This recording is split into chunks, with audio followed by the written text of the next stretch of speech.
Hi, I'm Nicole, and I'm going to go step through step on how to change IV Remodulin, just as an awareness for pulmonary arterial hypertension, and basically an instructional video for all the people in my life who kind of wonder the process that I go through every other day.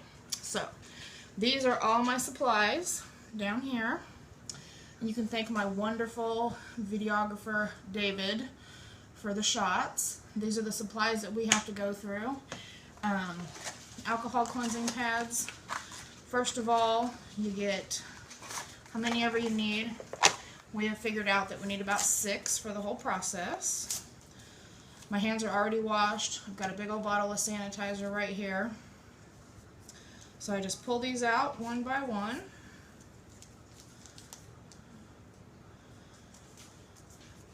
Always keep a trash can on whatever side you're more comfortable with. I'm right-handed, so I do right hand. That way there's no cross-contamination as you're throwing items away. Because the whole object of this is sterile, sterile, sterile. We've developed our own method of doing this versus the way the nurse taught us. However, we still do follow most of the same way she showed us how to do it.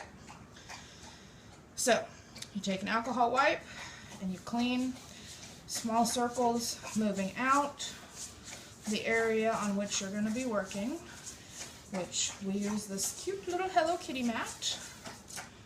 Throw that alcohol wipe away. Then you start opening all your products. These are the syringes. It takes 2 of these big syringes to fill up one of my vials of medication for a 48-hour period. This is what the diluent goes in, and as you can see, the way you take them off, you don't touch them, they stay in the sterile packaging. This is the small syringe. That is what gets my medication, the actual medication, which is Remodulin. Again, don't touch it, it stays in the sterile packaging. This is a portion of the medication, Remodulin, and this is a new box. I have a new box because I don't think I have enough to meet my 4 milliliters that I need, so I'll get the new box out, pop the cap off, set it here, and we date the bottle. Today is 9/23, so we have that ready. And then this is the diluent that goes in these big syringes and helps mix my medication. Big bottles, again, you pop the tops off. Throw these away. Then you have vial adapters. These vial adapters go on top of each bottle, but only after they've been cleaned and sterilized, so we just go ahead and get them out. Careful not to touch them as much as possible, which my hands are clean.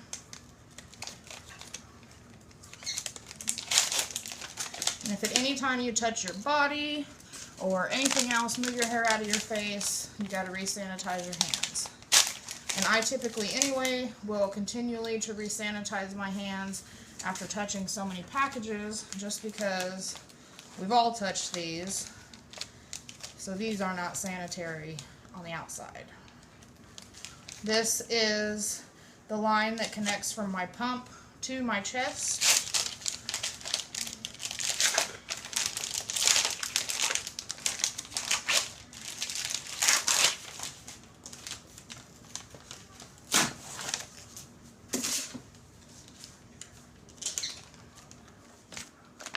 And this is the cassette tape that holds all my medication.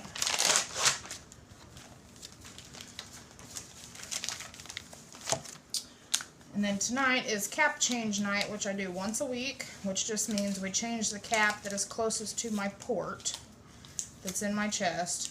So that's what this little piece is. Alright, now that everything's open, hand sanitize again, and we start cleaning everything. So, even though these just came out of a box and they were capped, you still clean, clean, clean. Make sure that they get swabbed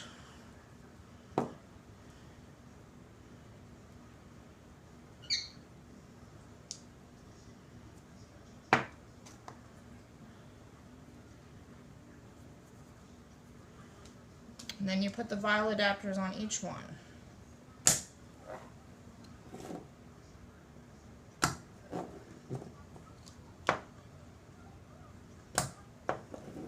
Then you have to clean the vial adapters. And they've got these little grooved pieces, so you got to get down in there, make sure you get that good.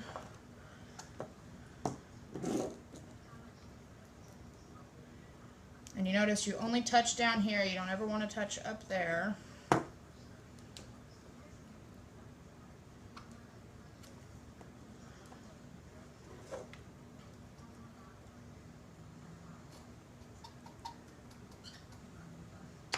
Okay. Now, fill them up. Now, depending on your dosage is how many milliliters go into your syringes, and you got to prime your syringes. And I am on 16 nanograms per 37 milliliters a day, I believe, is how mine works out.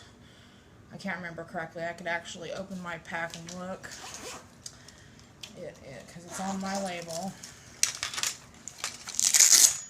Yes, I'm on 16 nanograms per kilogram per minute at 37 milliliters an hour, or per 24 hours.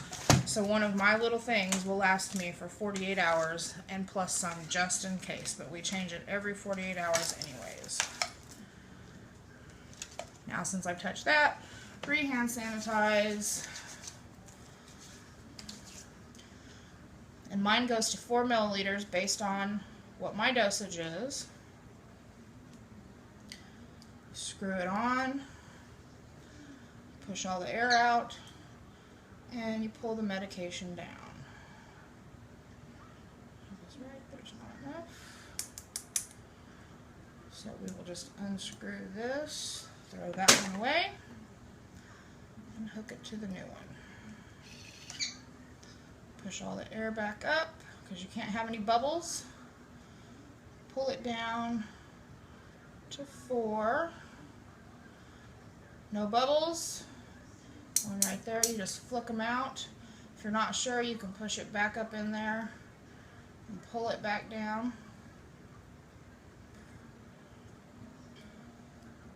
And then this gets saved because now that's my medication for the next week or so. Lay this back in its sanitary little cubby. Pull out the other syringes and prime them. These are a little more difficult. And there's 100 milliliters inside one of my cassettes. So because I have 4 in here, means that this one takes 46 to equal 50, and then this one will take 50 to equal 100.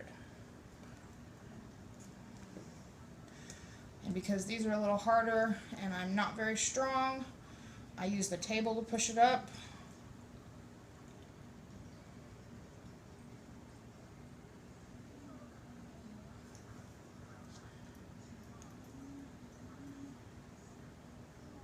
And this is where a butter knife comes in really handy, because all of these bubbles want to get stuck down here. You can't have any bubbles, but a butter knife will tap them all up nicely, get them to the top,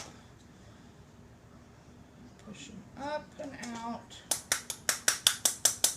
Champagne bubbles are not a big deal. It's the big, huge bubbles that you got to watch out for.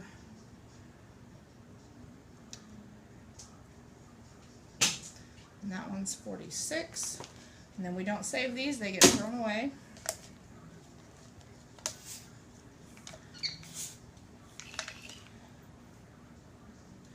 This one will be 50 to equal that 100 milliliters that goes in my cassette.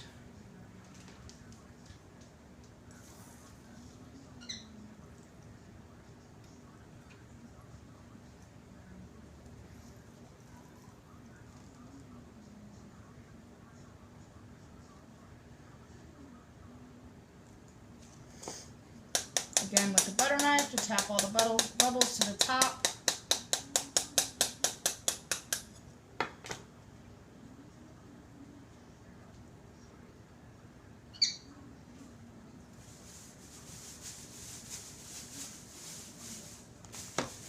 And throw this away.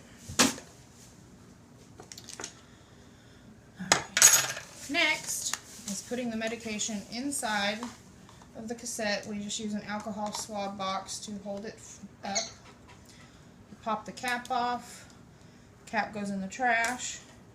Use an alcohol wipe. Scrub, scrub, scrub. I lay the alcohol wipe right here, and I wipe each of these off. And then you just push the medicine in. Go with the 46. Push it in. This is another one you can use the table to help you out. Seeing it's filling in the cassette up. Now this one you have to clamp off, because if you don't,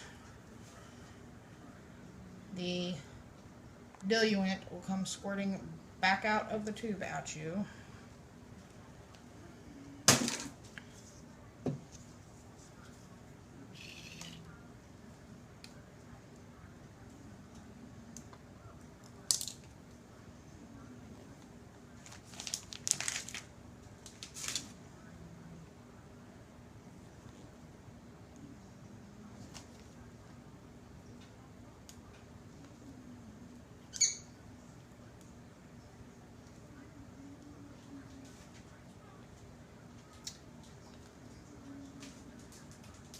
Clamp it again. Roll it around to make sure you get all the bubbles, and mix the medication. You want to make sure there's no huge bubbles in.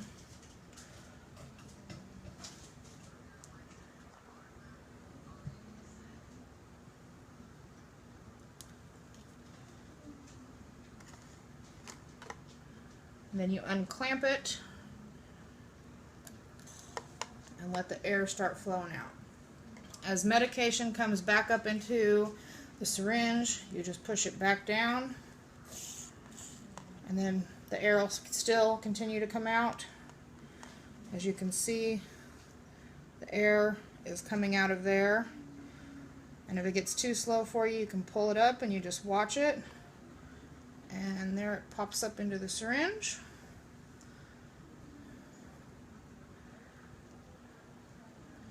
Then you clamp it off. And I leave it on there while I get this ready. This is the tube that connects. The part with the filter goes closest to my heart, so we leave that this way. The blue cap we can go ahead and pop off. We can undo this now. Clean both of these.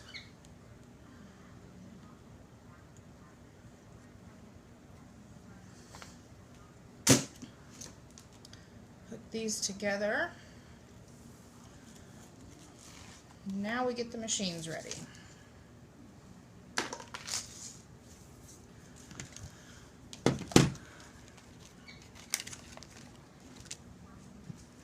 Since it's battery change night, which we have to change the batteries once a week, we're going to go ahead and do that.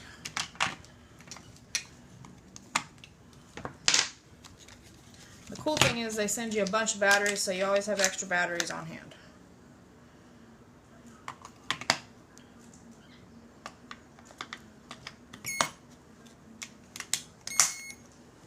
It'll run through its little self-test. This is a CAD Legacy pump.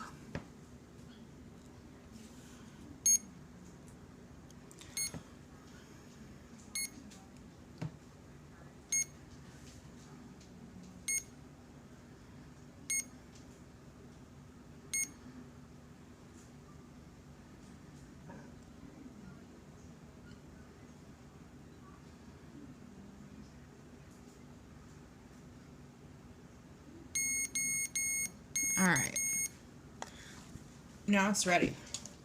Best way to open this is with a nickel. You pop that off, take this off, insert your cassette, screw it back on, and then you go through the stages to get it ready. So you hit next. That's what I used last time. I want this back at 100. 37 milliliters, so we're correct there. Given 75, that was last time, so we want this back at 0. And then we don't worry about any of this. And now we prime. Before you prime, you want to unclamp it or it'll beep at you, it'll scream. So we prime it until we get the medication coming through here.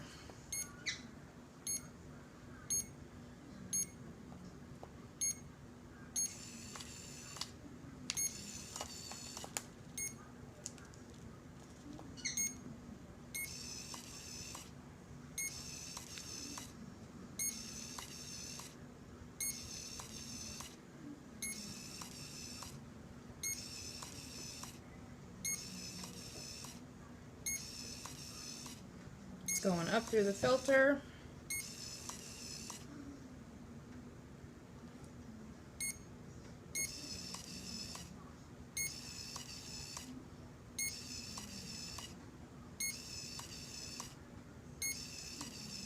And there we go. Now we're primed. So now that we have this one primed, we write our label out. Today is 9/23. The time is 9:30.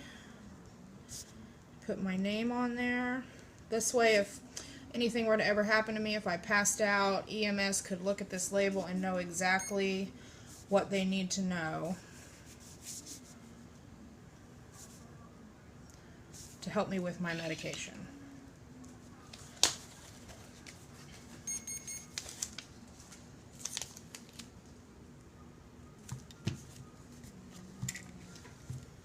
Alright, now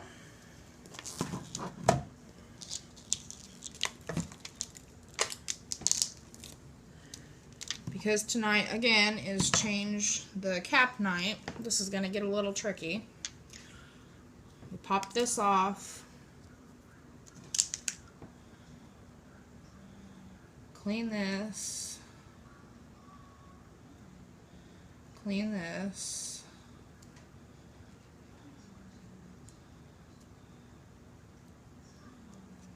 And these go together.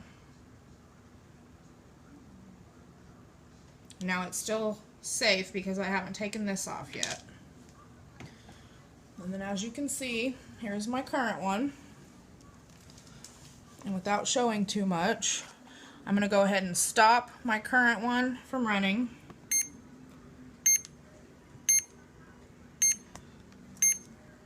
Clamp my pump off. And unscrew this, pop this off, use my last wipe to clean, clean, clean.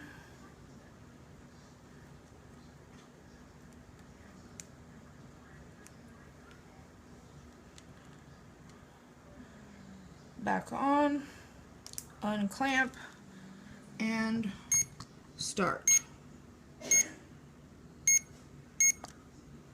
And that is how you change Remodulin.